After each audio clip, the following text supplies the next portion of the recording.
পার্শে মাছ 4 পিস, পেঁয়াজ, টমেটো, লঙ্কা আমি একদম পুরো রেডি করে নিছি। পার্শে মাছের ঝাল বানাবো, কাতলা মাছের তেল, পার্শে মাছের ঝাল দিয়া গরম গরম ভাত সবাই মিল্লা খাম। সরিষাগুলো এখানে বাইকটা নিতেছি, কয়টা কাঁচা লঙ্কাও দিয়া দিলাম, লবণ হলুদ দিয়া মাছটারে মাখায় আলুমু ভালো করে।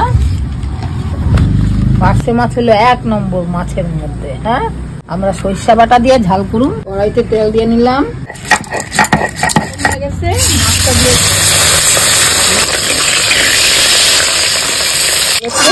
লামায়া লইলাম। সোমবারে কালি জিরা দিলাম, টমেটো, কাঁচা লঙ্কা, সামান্য হলুদ, মতন লবণ দিতেছি, সরিষা বাটাটা দিয়ে দিতেছি, জল দিয়ে দিলাম।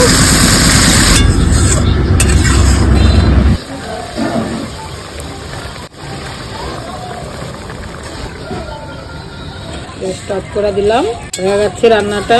দেখেন গ্রেভিটা কত সুন্দর হয়েছে।